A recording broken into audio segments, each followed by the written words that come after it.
मुझे ये कहना पड़ रहा है कि जैसे एक वो बिहार में वो चारा घोटाला हुआ था ना, पशुओं के नाम पे हुआ था, ऐसे ही गायों के नाम पर जो है मसूरी में झड़ी पानी में एक गौशाला घोटाला हुआ है। घोटाला इसलिए कह रहा हूँ कि जो 2022 से जो गौशाला बन रखी है, अगर वो गौशाला है तो उसमें आज तक गाय क्यों नहीं आई हैं? इतनी गायें जो है मसूरी में सड़कों पे कभी लोगों को सिंग मारती हैं, कभी आपस में भिड़ती हैं, कभी गायों को गाड़ियाँ घायल कर देती हैं। यहाँ कई बाघ खा चुका है गायों को। तो वो जब गौशाला बनी है तो वो गौ क्यों नहीं दिखाई दे रही मुझे उस जगह पर? किसी को नहीं दिखाई दे रही गाँव। तो गायें वहाँ होनी चाहिए थी। तो गाय घोटाला है नंबर एक। तो गाय क्यों नहीं है, जबकि वहाँ पर आदमी तो बस गए हैं लेकिन गाय नहीं बसी हैं। नंबर एक बात। दूसरी बात यह है कि गौशाला ज़मीन में बनती है। गौशाला सेकंड जो गायें हैं वो सेकंड फ्लोर में जा नहीं पाएंगे, थर्ड फ्लोर में जा नहीं पाएंगी। जो गौशाला बनना था तो केवल नीचे का फ्लोर बनना चाहिए था, और अब उन्होंने सेकंड फ्लोर बनाया, और सेकंड फ्लोर भी जो है 2022 में बन के तैयार हो चुका था। उसके बाद ये 11 मई 2023 को एक टेंडर और निकालते हैं लगभग 75-76 लाख रुपए का, कि एक मंजिल और बननी है। न तो मंजिल बनी क्योंकि ऑलरेडी मंजिल बन चुकी है, और न उसका उस पैसे का उस हिसाब दिया गया कि वो 75 लाख रुपए का जो टेंडर हुआ था वो कहाँ गया। तो मैंने नगर पालिका मसूरी से 1 साल पहले ही चिट्ठी लिख दी थी कि ये 75 लाख रुपए जो घोटाला हो रहा है इसको रोकिए, इसको बताइए कहाँ जा रही है। तो इन्होंने नगर पालिका की जगह पालिका द्वारा झाड़ी पानी में एक गौशाला का निर्माण कराया गया। बताया गया है कि इस गौशाला के निर्माण हेतु प्रक्रिया 2020 से प्रारंभ हो जाने के बाद 2022 में यह बनकर तैयार हो गई थी। इसके बाद एक अन्य प्रस्ताव लाकर गौशाला के ऊपर कुछ फ्लैट बनाए गए थे, जिनका आवंटन भी पालिका द्वारा कर दिया गया था। विगत दिनों से राज्य आंदोलनकारी प्रदीप भंडारी द्वारा प्रेस कॉन्फ्रेंस के माध्यम से इस गौशाला के निर्माण में वित्तीय हानियों का आरोप अधिशासी अधिकारी नगर पालिका द्वारा पर लगाया गया था। जांच की मांग की गई थी। भंडारी द्वारा लगाए गए आरोपों का संज्ञान लेते हुए अधिशासी अधिकारी ने 25 लाख का मानहानि नोटिस आरोपकर्ता पर भेज दिया। इस पर हमारे संवाददाता से बात करते हुए आरोपकर्ता प्रदीप भंडारी भ्रष्टाचार व धांधली का आरोप पालिका पर लगाया गया। कहा गया कि 2 साल इस गौशाला को बने हुए हैं, मगर अभी तक एक भी गाय का प्रवेश इस जगह नहीं हुआ। गौशाला के नाम पर बहुमंजिला इमारत बना दी गई है, फ्लैट बनाकर अपने चहेतों को दे दिए गए। वहीं राज्य नैथानी अधिशासी अधिकारी द्वारा बताया गया है कि आरोपकर्ता को जानकारी का अभाव है।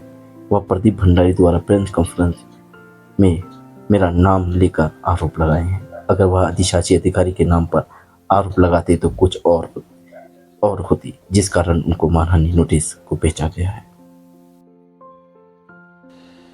देखिए, ये इनकी बौखलाहट बोल रही है कि कुछ तो गड़बड़ है, कुछ तो जो है दाल में काला है, बड़ा काला है। क्योंकि इतने परेशान क्यों हो रहे हैं? यहाँ पर झड़ी पानी में एक गौशाला के नाम पे एक बहुत बड़ा बहुमंजिला निर्माण हुआ है।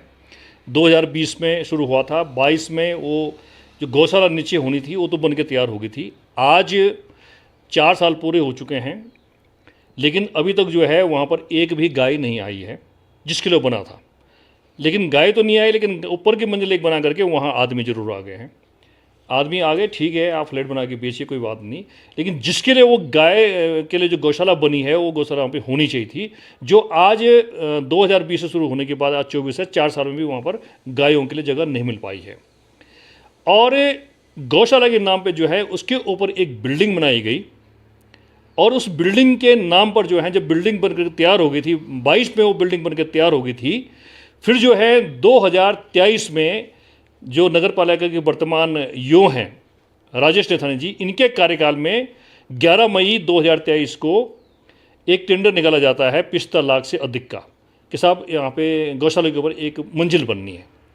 तो मैंने उसी दिन जो है नगर पालिका में ये आपत्ति दर्ज करा दी थी कि जब ये बिल्डिंग इसके ऊपर दूसरी बिल्डिंग बन चुकी है तो टेंडर अब क्यों हो रहा है? आप जो सरकारी धन है 75 लाख का, उसको क्या नुकसान कर रहे हो? इसको आप टेंडर रोकिए। लेकिन वो ज्ञापन लेने के बाद जो है इन नगर पालिका ने वो टेंडर नहीं रोका, और 1 जून को जो है वो टेंडर हुआ, वो किसी ठेकेदार का नाम छोटा होगा।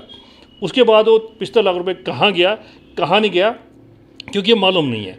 इसलिए मैंने जांच के लिए पत्र लिखा है निदेशक शहरी विकास विभाग को देहरादून जाकर के। 1 हफ्ते पहले मैंने वो पत्र दिया है कि भाई 75 लाख रुपये टेंडर निकला था और बिल्डिंग बनी नहीं है, तो पैसा कहाँ चला गया? तो उसकी जांच की मांग की है। और मैंने ये भी मांग की है उस पत्र में कि जब तक कोई जांच होती है, क्योंकि 75 लाख रुपये बहुत बड़ी रकम होती है, और इसमें से जो योग उस टाइम थे वही अब भी हैं, तो इस जांच को प्रभावित कर सकते हैं, इसलिए इनको इनके पद से हटा दिया जाए। ये मांग मैंने इस पत्र में की है। साथ में मैंने एक आरटीआई और लगाई है, जिसमें मैंने 2020 के बाद जितने भी घोटाले यहाँ पर हुए हैं नगर पालिका में, आप लोग रोज़ सुनते होंगे कि बहुत सारे घोटाले सामने आ चुके हैं, वित्तीय अनियमितताएं इन पर तय हो चुकी हैं, कुछ लोगों को उनके सीटों से, मुख्य पदों से हटा करके अटैच कर दिया गया है कुछ अधिकारियों को। तो मैंने ये सब घोटालों के लिए वहाँ आरटीआई लगाई है, अभी एक हफ्ते पहले लगाई है। इसलिए इससे ये बौखला गया है, इन्हें पता है कि इनका भंडा फूट होने वाला है। और मैं, आप जानते हैं, मैं तथ्यों के ऊपर काम करता हूँ, मेरे पास सारे तथ्य होते हैं हर चीज़ के, तो मैं तथ्य मेरे हाथ में आएंगे तब मैं इस बड़े घोटाले को खोलने वाला हूँ बहुत जल्दी।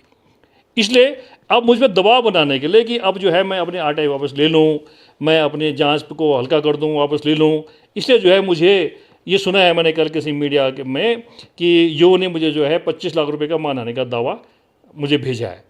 मैं तो उत्तराखंड राज्य आंदोलनकारी हूँ, राज्य बनाया हमने, मुलायम सिंह जैसे आदमी से भिड़े हम, राज्य बनाया। तो जो ये कहीं ना कहीं जो भ्रष्टाचार की जो बौखलाहट लोगों में है, इनके नोटिस से मुझे कोई फर्क नहीं पड़ता, ये मात्र दबाव का है, उस नोटिस से कोई औचित्य नहीं बनता है, न मेरे पास पहुँचा है और न। तो मैं इसकी जांच करा के रखूँगा, और जिन्होंने पिस्तौला का घोटाला किया है वो सब सामने होंगे गौशाला में, और उनके खिलाफ जो है शासन कार्रवाई करेगा। नहीं, उसके गौशाला संचालन की कार्रवाई चल रही है, वो जिला स्तरीय कमेटी है, उसमें हम प्रस्ताव पिछली बैठक में ले गए थे। अब अगली जो बैठक हुई उसमें डिसाइड हो जाएगा कौन उसका संचालन करेगा, उसके उपरांत उसका संचालन शुरू हो जाएगा। मेरे ताकि एक 16 से या 17 तारीख में एक प्रेस कॉन्फ्रेंस हुई थी और उसमें आरोप लगाए थे कि राजेश नेथानी ने 75 लाख का गौशाला में घोटाला कर दिया। चूँकि वो बाई नेम था और जिस टाइम का वो टेंडर था तब मैं यहाँ पे पदस्थ भी नहीं था, इसलिए मुझे अपनी बदनामी हुई मेरी, और उस कारण मैंने वो नोटिस भेजा है। अगर वो केवल एज अ ईओ करते तो हमें फ़र्क नहीं पड़ता, लेकिन बाई नेम उन्होंने किया है और मुझे लगता है कि मैं उसमें डिफॉल्टर नहीं हूँ, इसलिए मेरे द्वारा नोटिस भेजा गया। अच्छा, जो गौशाला बनी है वो गौशाला है या आवासीय कॉलोनी? वो गौशाला है, नीचे गौशाला है, ऊपर आवास है।